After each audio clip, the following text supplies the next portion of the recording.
Hello and welcome to the political rumble. All eyes are at the moment on the Gandhis, Rahul Gandhi and Priyanka Gandhi Vadra. Will they contest from Amethi and Raebareli, two high-profile seats that for decades have been identified with the Congress first family? Nominations are ending tomorrow, and we expect an announcement in the next hour.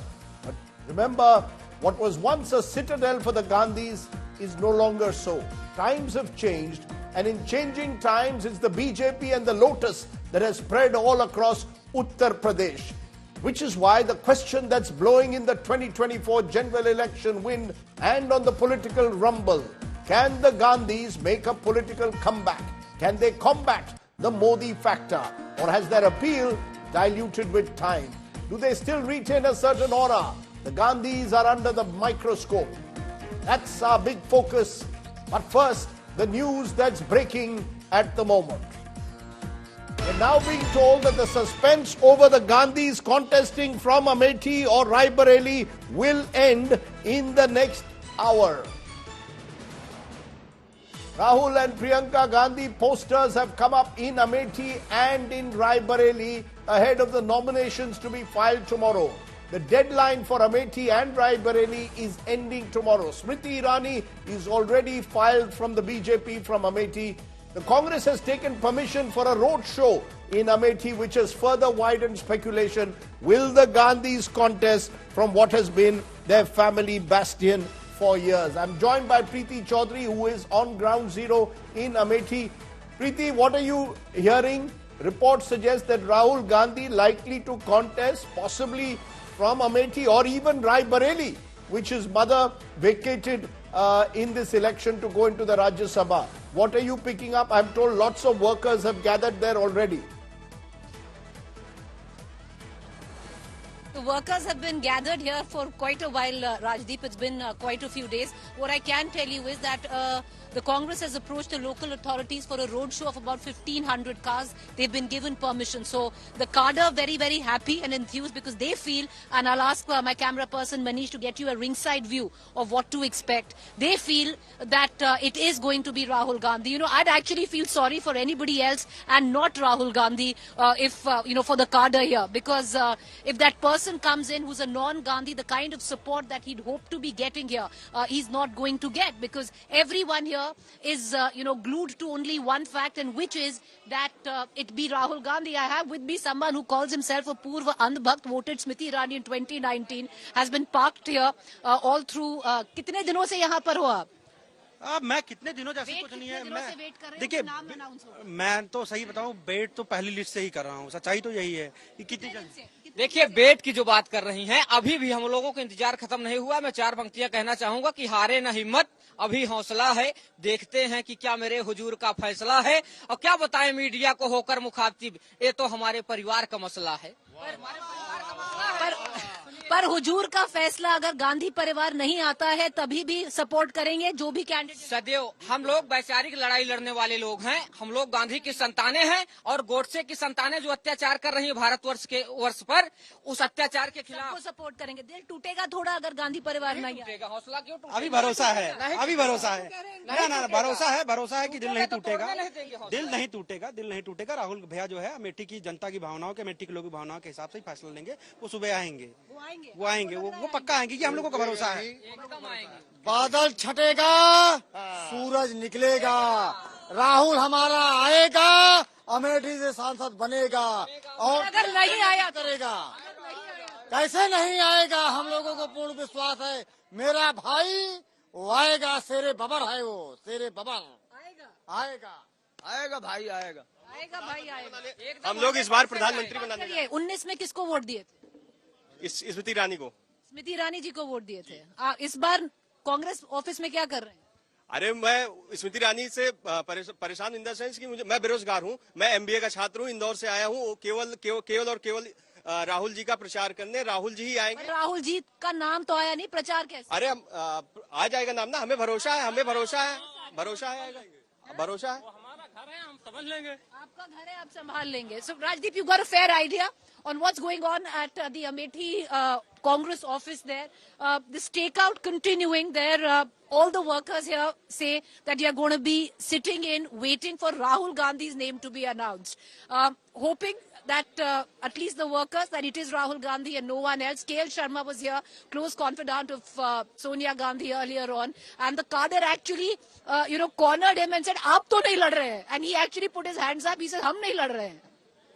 Okay, we'll wait and see. Kanaya, KL Sharma is, of course, seen by some as very close to the Gandhis. So if they don't contest, he could be in the race. Preeti Chaudhary will get us all the updates there from ground zero in Amethi. Our big question, of course, have the Gandhis lost their appeal, or are they still the Congress's best bet? I want to, at this moment, turn to what Priyanka Gandhi Vadra spoke today in Morena in Madhya Pradesh. It's a speech that has already gone viral, an emotional speech that she made where she recounted her father and more. She is now becoming the Congress's main campaigner in the 2024 elections when it comes to emotive issues. Listen in to Priyanka Gandhi Vadra. मैं समझती हूँ शहादत की का क्या मतलब है, मेरे देश के लिए मेरे दिल में कितना प्रेम है। मैं कैसे समझाऊं जब मोदी जी मंच पे खड़े होकर मेरे पिता को देशद्रोही बोलते हैं, जब मोदी जी कहते हैं कि मेरे पिताजी ने कोई कानून बदल दिया अपनी मां से विरासत लेने के लिए, तो मेरे दिल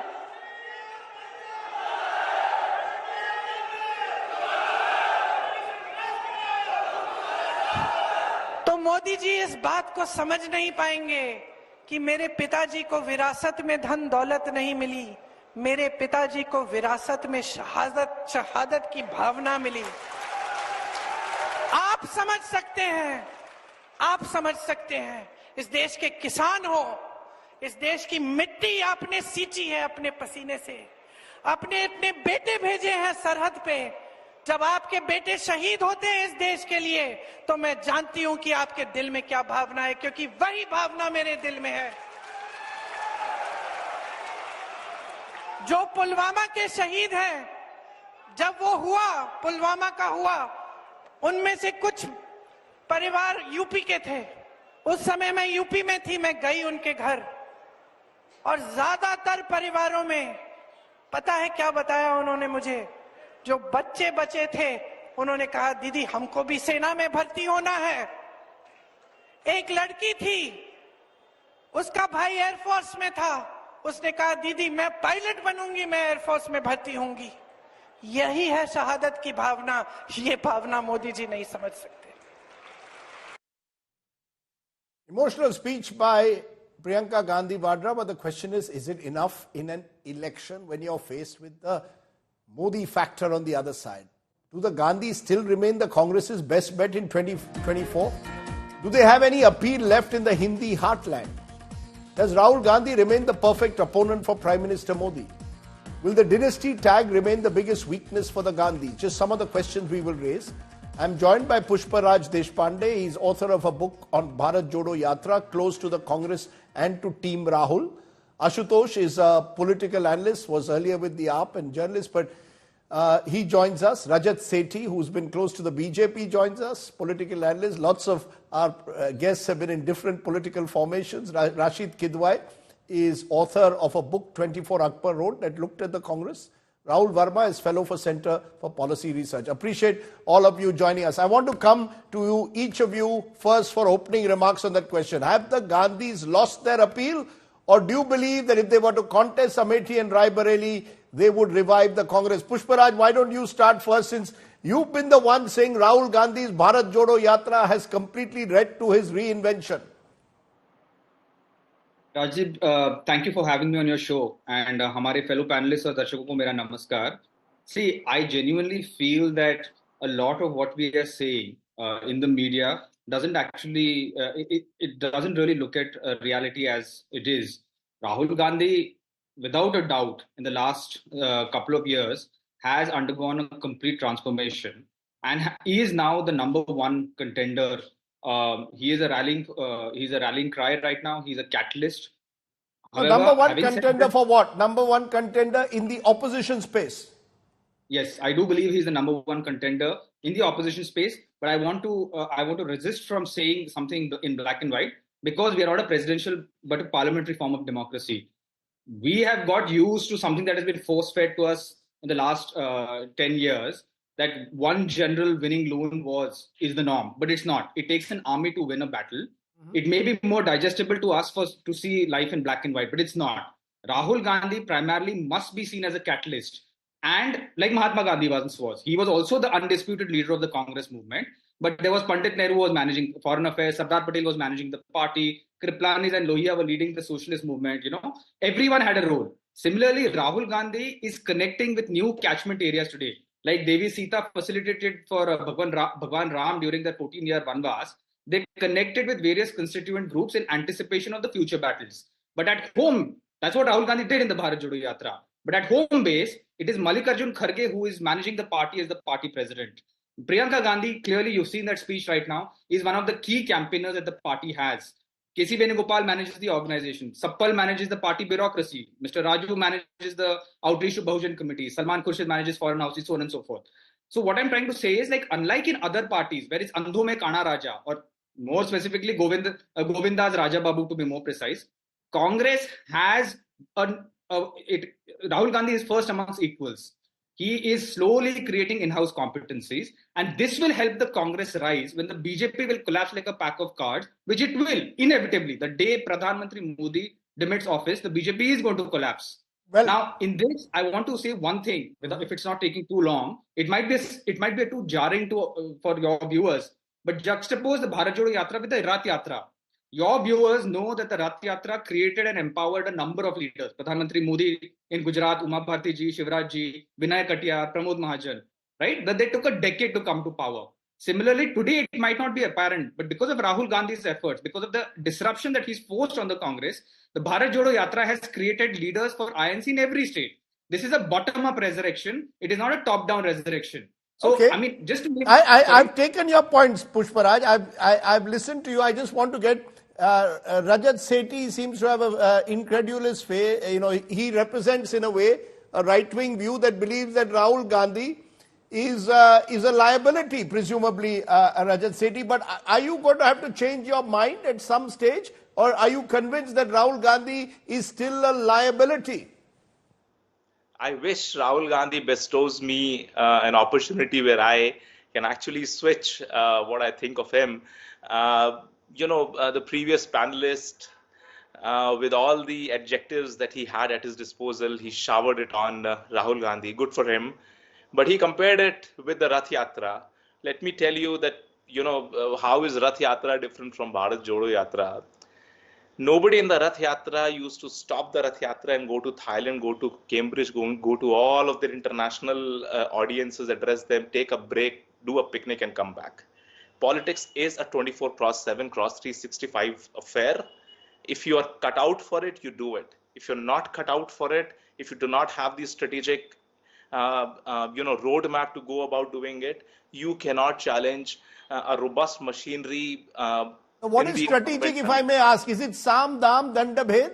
Is that what is strategic? Is strategic being elevated in some way to a great asset? What Rahul Gandhi, the criticism of Rahul Gandhi is he's not a 24/7 politician.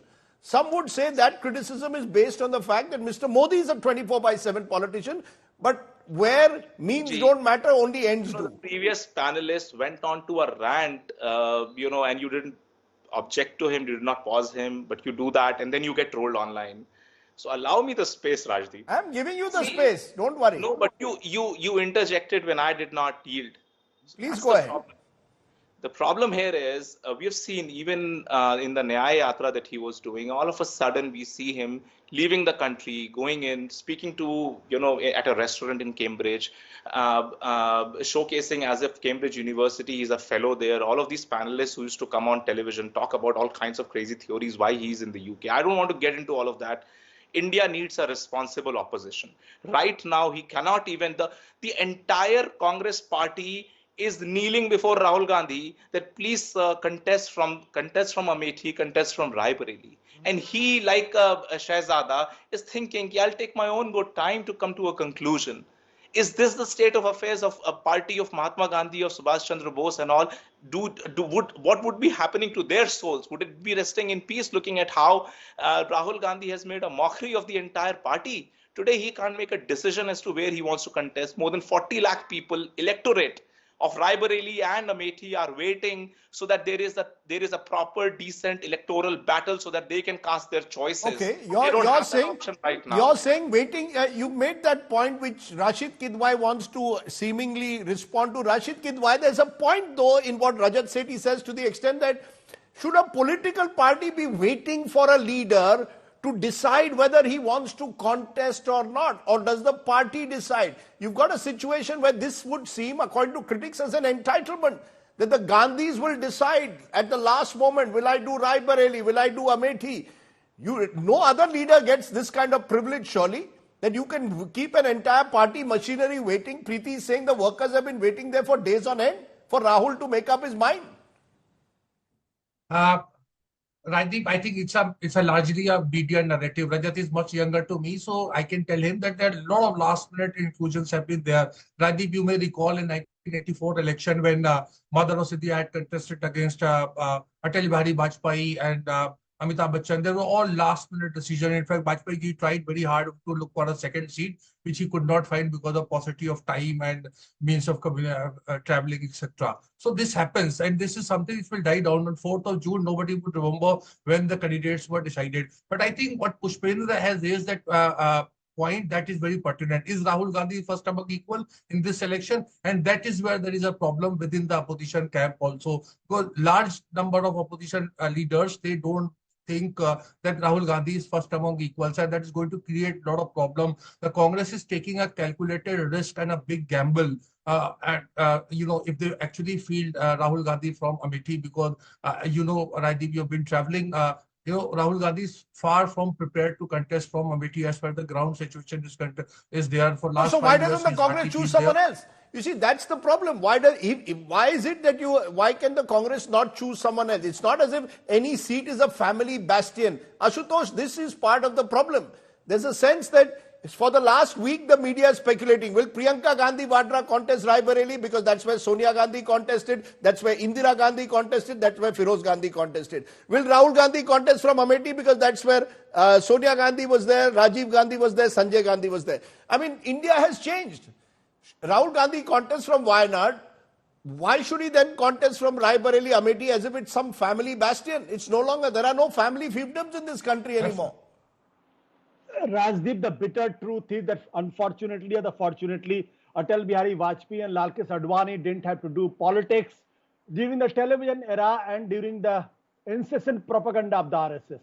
How many times Atal Bihari Vajpayee lost? How many constituencies he ran away? Do you remember, and do my fellow panelists remember, that how Lalkesh Advani ran away from New Delhi and gone to the Gandhinagar?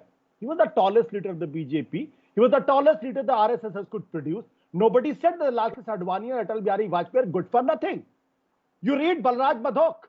Balraj Madhok writes in his book that whenever Atal Bihari Vajpayee became the party president, the vote percentage of the Jansangh had gone down.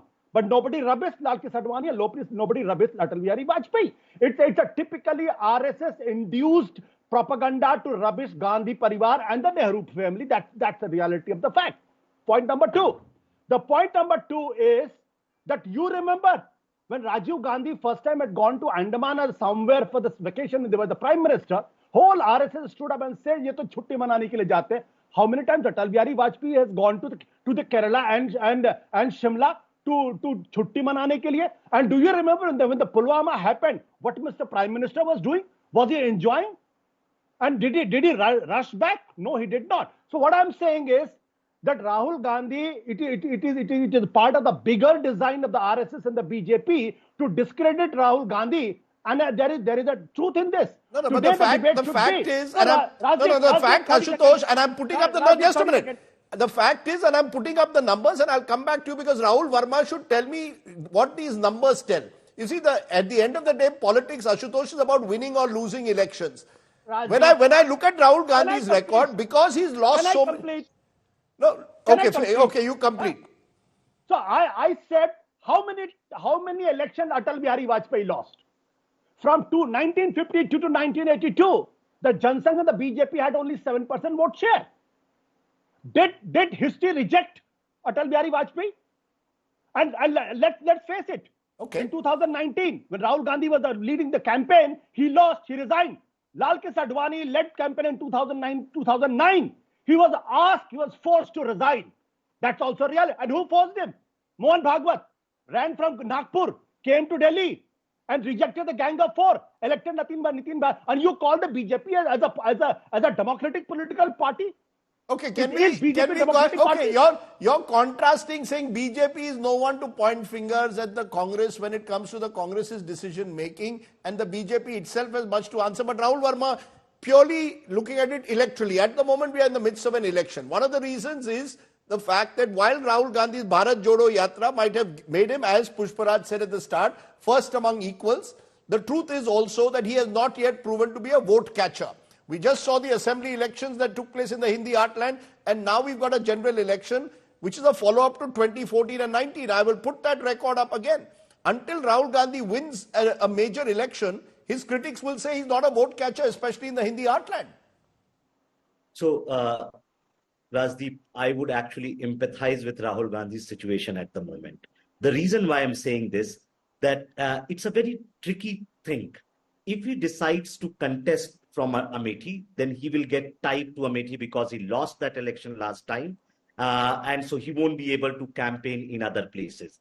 But if you don't decide to contest from Amethi, and if you would have said this earlier, then there would have been a smearing campaign against him that he has run away from Amethi, and so it's a very tricky situation for him. What you are absolutely right, that while Rahul Gandhi's popularity ratings have improved after Bharat Jodo Yatra, it is still nowhere near Prime Minister Modi's popularity rating. It's almost half of him nationally. Where Rahul Gandhi seems to be doing well in terms of popularity rating is southern India, in states like Kerala, Tamil Nadu, Karnataka, and Telangana. And see, leaders' popularity rating is also tied to parties' popularity.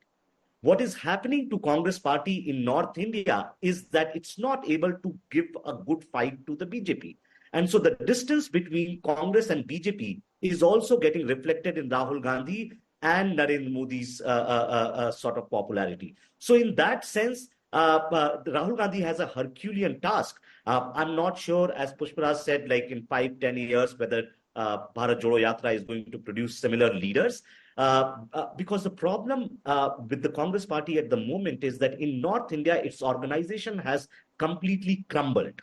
And without a semblance of organization and some ideological coherence, which Rahul Gandhi is trying to bring, I don't think party can hope for a quick revival. Can I therefore bring in Pushparaj on that? Pushparaj, while you were saying that Rahul Gandhi has this long-term agenda to give the Congress some kind of ideological direction, to bring a new generation of leaders, time may not be on the side.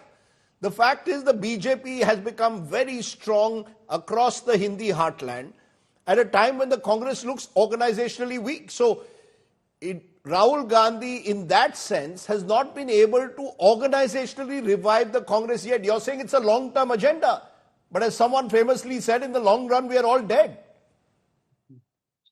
Rajdeep, there's this for the last 10 years, there has been this narrative deliberately fomented that, this Congress Mukh Bharat, and it is a party in terminal decline. For a long time, many of us believed it. But the fact of the matter is, you saw the Yatra, everyone saw the Yatra. It was swelled by lakhs of people. Now, these are not people who randomly just magically turned up and vanished. There is a critical mass. There are people who are dynamic, who are political entrepreneurs, who are doing stuff, who didn't just turn up for the Yatra, but actually organized it. That's one part of it, that the party zinda hai. That's one thing. The second thing is that if you realize, to answer my previous panelist, Rahul Ji from CPR, in every state, whether it's Sachin Pilot in Rajasthan, whether it's Priyanka Gandhi, Krishna Bairagauda in Karnataka, whether it's Banti Patil, Sangram Thukte, Yashomati in Maharashtra, Jitu Patwari, Praveen Pathak in MP, Jyoti Mani Senthil, every state has new leaders. Telangana, Revant Reddy, Uttam Reddy, Madhu Gaud. There are leaders who are coming up who are competing with each other for the state. And the fact of the matter is, this, I keep emphasizing this, this shows that the Congress party is on the upswing. On the other hand, we look at the BJP, the BJP is completely crumbling internally. And your entire analysis about the Hindi heartland is based on what you have seen in the last 5 years. But look at the structural fault lines internally. The RSS and the BJP have deep cleavages between them. That's very evident. And if you see what happened in Nagpur and Gadkari, the amount of resources and effort that was spent in basically defeating that senior leader is very clear about the fact that there is a BJP Modi and there's a BJP RSS. That's one very clear thing. And the second thing is, look at what they have done to their state leaders, their regional satraps, whether it's Vasundhara Rajeji, whether it's Shivraj Chauhan, whether it's Raman Singh, whether it's Yogi Adityanath, what they are doing right now. The rifts that the way the duo are systematically undermining each of their state leaders and propping up people who are loyal to them. Let me give Rajat Sethi a word in, otherwise he will say I'm giving uninterrupted, allowing you to uninterruptedly attack the BJP. Just 30 seconds. Okay, no, you made the point. You made the point, he should respond. I just want to say one thing. Yes. That Pradhan Mantri Modi has created this l'état c'est moi kind of this thing. The state, the Sarkar, the BJP, it is me. There is no one else. And the fact of the matter is this is going to cost them when and it is inevitable. So they will turn around and say that for the Congress it is the family. The family decides. The family will decide whether they will contest from Amethi and Raebareli, not the party. The chairperson for the India Alliance, Rajdeep ji, the chairperson for the India Alliance and the Congress president is Mallikarjun Kharge. Is Mr. Kharge going to decide whether they contest from Amethi or Raebareli or Rahul or Priyanka? Who decides? Will Mallikarjun Kharge decide it, or do Rahul and Priyanka decide where they want to contest? That's the CEC's job. I mean, the Congress party decision making. Why do we all pretend as if we know what is happening in the CEC? I don't know what is happening. I asked Congress leaders, they say the family will decide. You ask Rahul Gandhi says, I will do what the party wants. But, Rajat Sethi, respond to what you're hearing, that it's all very well this obsession we have with the Gandhis in terms of, have they destroyed the Congress? The truth of the matter is, the BJP is also overly dependent, some say entirely in this election, on Mr. Modi. He's the only candidate for 543 constituencies. Senior leaders have been marginalized, forced to contest or withdraw from the contest.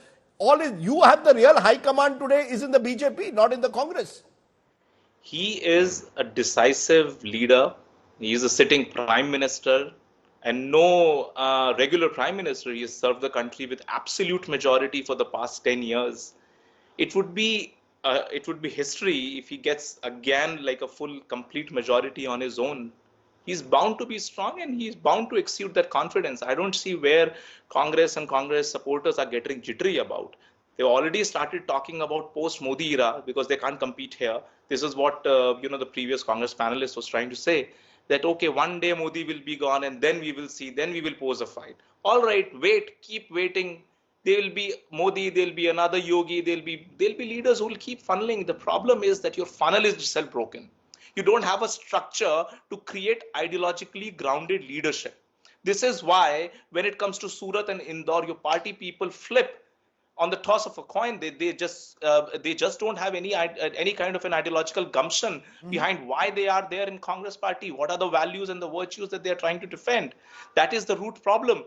Problem with Rahul Gandhi right now is that he is holding the entire party hostage. Look at poor Jairam Ramesh. Look at poor Mallikarjun Kharge. Look at the India Alliance people. What would Akhilesh Yadav be thinking? That I have, formed this alliance and this party is like pulling my alliance down because the kind of signaling that is going out, it is not healthy for the alliance. And the other problem is that Rahul Gandhi might be thinking is that, God forbid, but if I lose the second time from Amethi, my prime minister ambitions come to a halt. Because what would Akhilesh Yadav say that I have been winning Mainpuri or Kannauj or whatever repeatedly for several years now and several times? Why should I not be the prime minister? Okay. What does Rahul Gandhi have special in him that he would want to stake claim to be the prime ministerial hypothetically in a scenario post Modi that he would want to claim the top job? Okay. This is where I think the dilemma of Rahul Gandhi genuinely boils down to. Rashid Kidwai, the question will be asked. Rahul Gandhi was asked to be a minister in the Manmohan Singh government, chose not to be. Rahul Gandhi could have been leader of the opposition in the Lok Sabha in 2014, chose not to be. Rahul Gandhi resigned after the 2019 defeat, and there was a period where Sonia Gandhi was interim president. So the charge which is made is Rahul Gandhi wants power without accountability. Na banunga, na banne dunga is a charge which has been made against Rahul Gandhi. And even now, by not openly telling us for so many weeks whether he wanted to do Amethi or Raebareli. It can be strategy, but by going to Wayanad, which is seen as a safe seat, you're not really leading the battle where you need to lead the battle, which is in the Hindi heartland. If Rahul Gandhi or Priyanka Gandhi Vadra, neither of them contest from Raebareli or Amethi, or if both don't contest, what's the message going on to the rest? Rajdeep, this kind of illusion of grandeur, this flattery, sycophancy, it can be all media attention for that matter. It gets very intoxicating. So you see, Rajdeep, there is no leader of consequences contesting from 2 Lok Sabha seats, whether it's Prime Minister Modi, Amit Shah, or any of the regional party leaders or so. But that fact, all focus is there on Rahul Gandhi, that he should fight for Amethi. If he wanted to fight Amethi, why he went to Wayanad? So there is a total thing about, Shah Rukh Khan kind of approach that, he can pull off a Pathan, a Jawan, that kind of thing. But in politics, as Rajdeep, these things don't happen. No, Mr. Modi, you will recall, Rashid, Mr. Modi in 2014 with his prime ministerial ambitions contested both Vadodara and Varanasi. Because he knew that unless you get back the Hindi heartland, you will not be seen as an effective pan-India leader. Now, Rahul Gandhi has to bite the bullet at some stage and decide, if not him, then someone else has to. I'm not saying that he necessarily only him.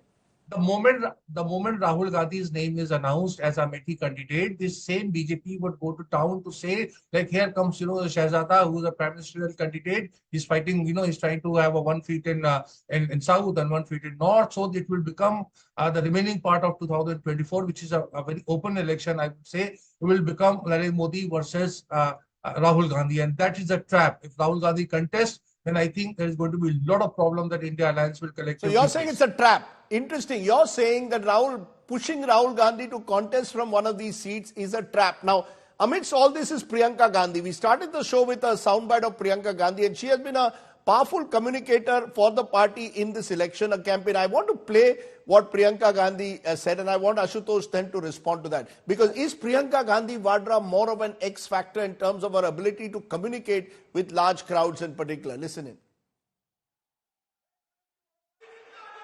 मैं आपको ये कहने आई हूं कि हमें देशद्रोही कहें, हमें घर से निकाल दें, मेरे भाई को संसद से निकाल दिया, हम पे केस डाले, मेरे भाई पे इतने केस डाल दिए कि कभी इधर कभी उधर, कभी गुजरात में कभी बिहार में वो जाता है कचहरी, जाएगा, कुछ भी कर ले, मार डाले, लेकिन ये भावना हमारे दिल से कोई नहीं निकाल सकता. Ashutosh, do you believe that Priyanka Gandhi Vadra, who also has been seen as someone who's been tried, tested and failed, for example 2022 in Uttar Pradesh, does she have that connect that maybe Rahul Gandhi has not been able to build with large crowds, and maybe therefore she in a way could become, certainly if not in this election, in the future, as someone who the Congress relies on? Or is that the mistake, that they rely on the dynasty and therefore, or the so-called dynasty, and therefore no other leader is allowed to emerge? Can Mallikarjun Kharge be his own man today in the Congress party? Can any leader, Sachin Pilot's name was mentioned, can he be seen as a future leader? See, Rajdeep, the choice is to be made between the dictatorship and the dynastic democracy. The choice should be obvious. The dynastic democracy is any day better. And look, I'm asking a simple question. In India, the democracy is surviving because of the dynasties. You go from Kashmir to the Kanyakumari, which state doesn't have a dynasty and which state doesn't have a democratic setup? So this is a larger question. And BJP is talking about the dynasty, attacking the dynasty. How many dynasties are there? Look at the Brajbhushan Saran Singh.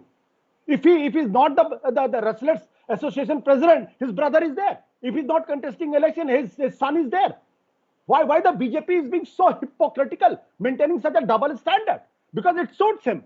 The issue is that if Mr. Kharge is not given response, Kharge is not a real the president, how many decisions Mr. Nadda is taking? Everybody has seen how the Nadda was shoved by the Amit Shah. He was the party president.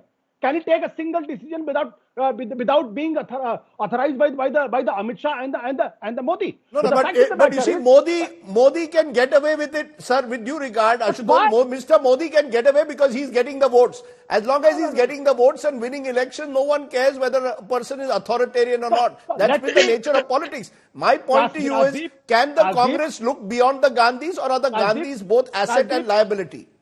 Rajdeep, is it fair to say that Mr. Prime Minister is running one of the most communally charged campaign as a Prime Minister?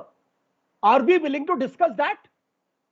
I have been more than willing to discuss the nature of the campaign on more than one occasion. No. I'm saying, do you realize that the Prime Minister, which Prime Minister has run such a communally charged campaign ever? Are we willing to discuss that? Has he enhanced the prestige of the Prime Minister's chair in this country, or has he taken it lower down?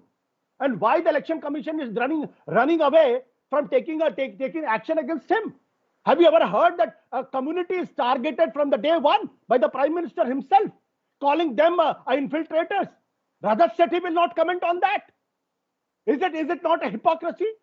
Is it not the ruining Indian democracy? Okay, so I prefer Ashutosh, you made a strong point. Prime Minister. Okay, let Rajat respond. I'm sure Rajat, Ashutosh is saying if the choice was between a dynastic democracy and a dictatorship, he would prefer a dynastic democracy over a dictatorship. He's saying the choice is dynastic democracy or dictatorship. He's choosing a dynastic democracy.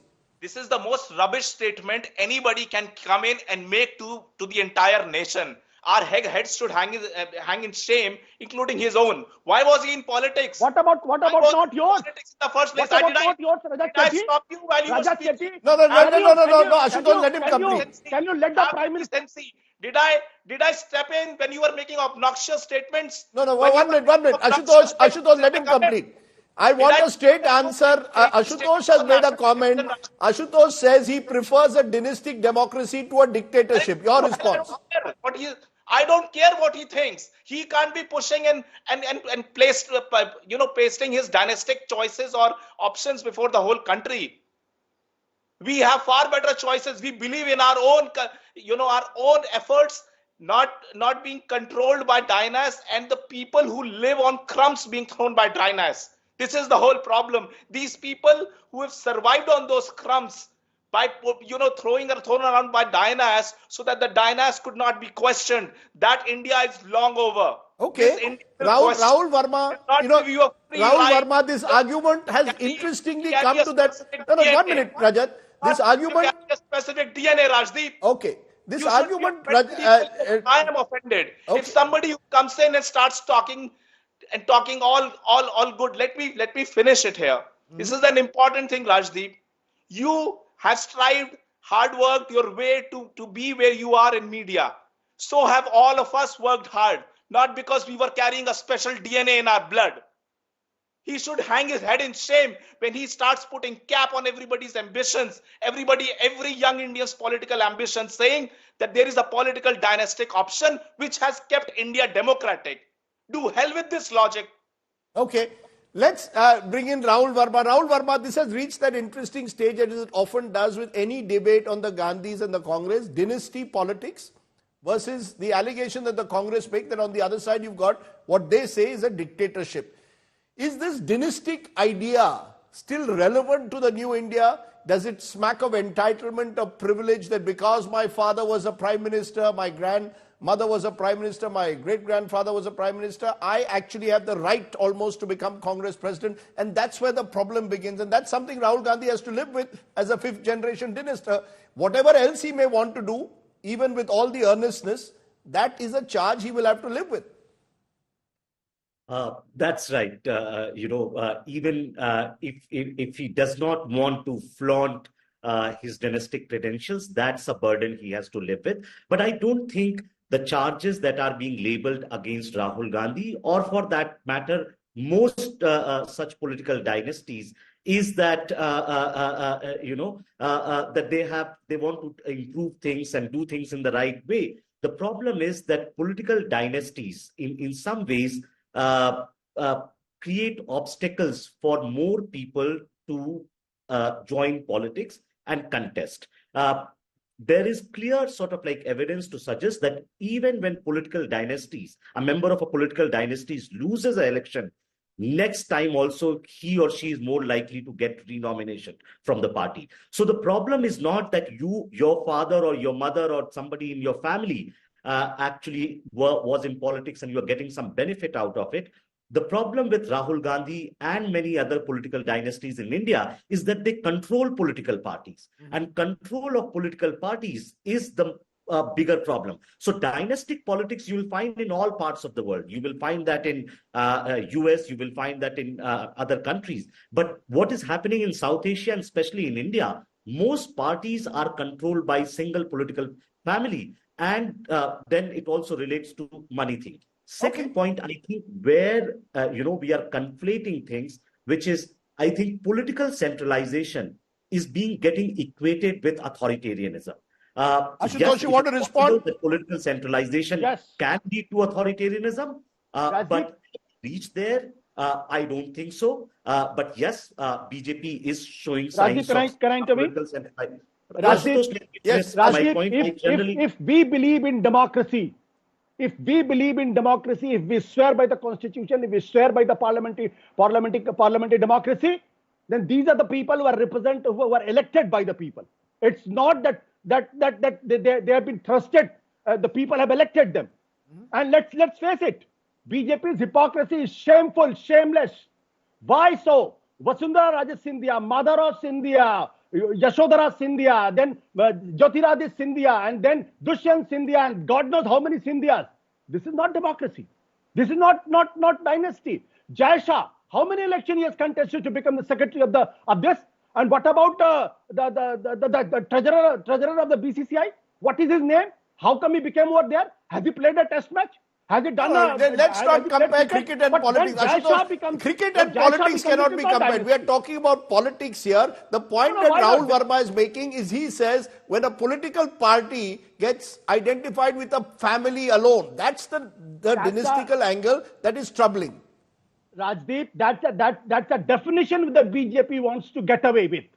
The issue is, if you believe in democracy, then you accept the people have elected them. The point number one. The point number two. One by one, Rahul, let him finish. If the dynasty is bad for the Gandhis, then the dynasty is bad for the Scindias also. You accept Scindias and accept everybody. Okay, Rahul, you want to quickly respond? Let Rahul respond to that. Are we saying that there are no sons and daughters in the BJP? What is the difference? See, the problem, and I'm not trying to point anything about Congress.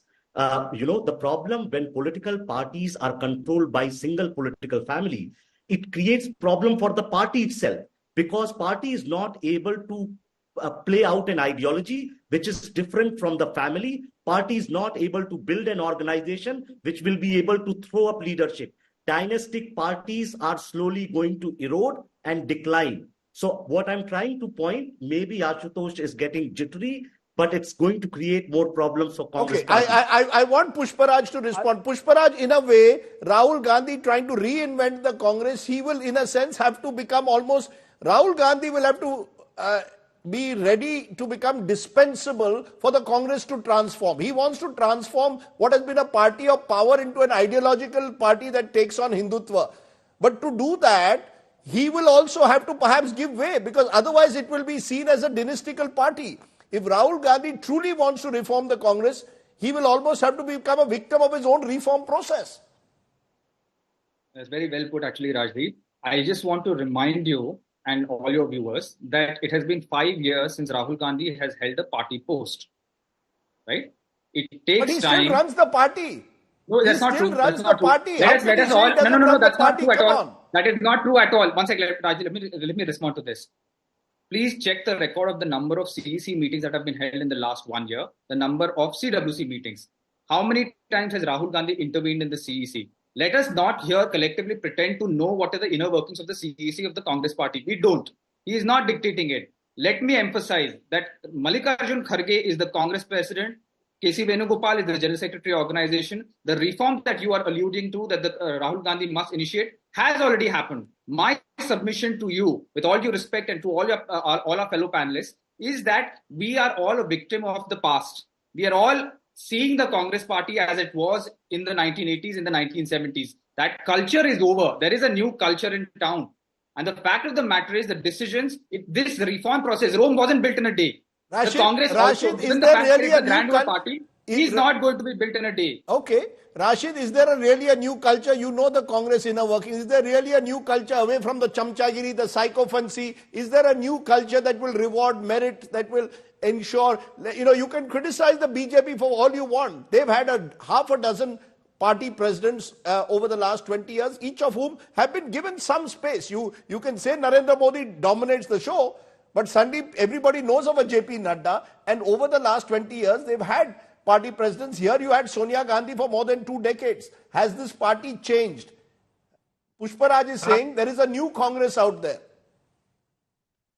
I think the real problem is that Congress does not know how to deal with the failure of a Gandhi. There is no precedent, so they do not know how to deal with it. So they just keep on. Gandhi's problem is that you started at the beginning of the program, with that election speech of Priyanka Gandhi, where she makes a very good point and a very emotional one, I would say, about Rajiv Gandhi getting shahadat in Varasat. But the fact of the matter is that people at this point of time, many voters, I would say, they don't connect, themselves with Rajiv Gandhi's that kind of legacy. They remember Rajiv Gandhi more because you and me, we have covered part of Rajiv Gandhi's tenure. It had some very good features in terms of advancement of science, technology, etc., modernization. But the other side of Shabano, of opening lock of Babri Masjid, the misadventure of this of Ram Janmabhoomi Babri Masjid dispute, this misadventure in Sri Lanka, all these things are there. So it doesn't connect. While, when Priyanka was speaking, I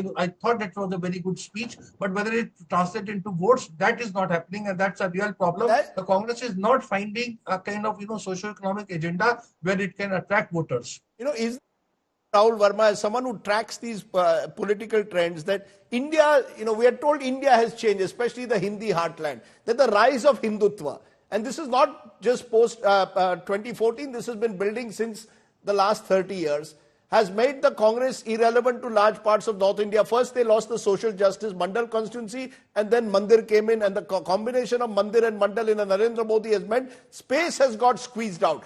It's not about Rahul Gandhi, just the space. India has changed in terms of the political space now occupied by a party like the BJP. That is true. Congress in that sense over last 50 years has been a party in decline. Yes, it managed to form government between 2004 and 14 and got the highest majority in 1984. But even when it came back to power in 1980, after the Janata Party government between 1977 and 1980, there were cracks in the Congress coalition, and people who were writing about politics then have written about this. And so what you started seeing in 90s when the socialist and backward caste parties came to being, Congress actually starts losing. And there are some facts about Congress party. As Rashid Bhai mentioned one of those facts, let me say a couple of facts. Congress party, once it moved to second or third position in any state, it has never revived. Once Congress party goes below 20% vote share, it never revives in those states. So Congress, so far, and I'm not saying it won't happen in future, so far has not shown signs of revival in any state where it has moved to third position. And I can start listing states from Tamil Nadu and West Bengal, which got lost in 70s, then UP and Bihar, which got lost in 90s, right? So Congress in some ways does not know route to revival.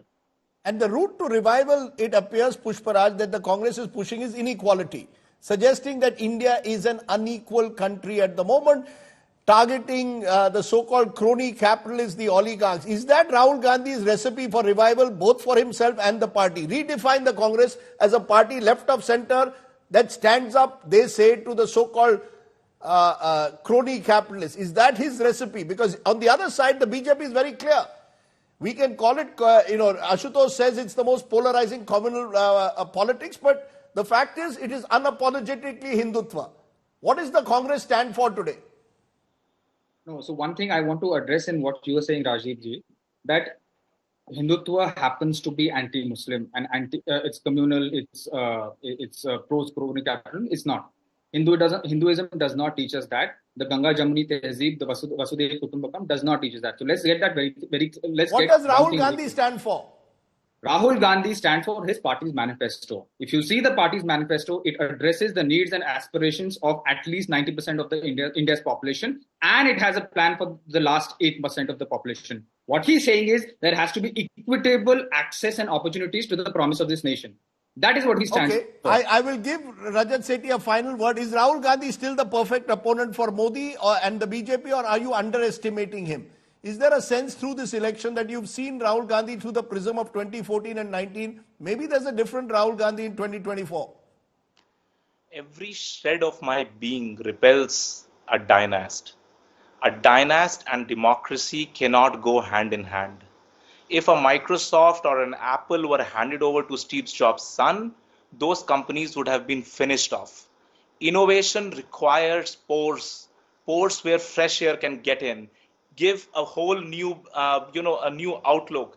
The party right now struggles because it lacks imagination. Okay. It lacks imagination because Rahul Gandhi, is Mia ki daud masjid tak, he goes, picks up certain leftist ideas, copies them and tries pasting them here. Okay. They lack genuinity. They lack proper groundedness. If you do not allow Congress's ground leaders to come out who have lived the reality of what this India aspires for, what does this India stand for, you will have these cut, copy, paste ideas. I've come virtually to the end. Ashutosh, you're raising your hand. I will give you 20 seconds and you've been a TV person, so only 20 seconds. No, Rajdeep, I have to say only one thing. If we are celebrating the polarizing communal campaign and feeling proud about Hindutva, which is demonizing a particular community, God forbid such kind of narrative and such kind of fellow travelers of the Hindutva. Okay. Let me leave it there. I think it's been fascinating listening to all these viewpoints.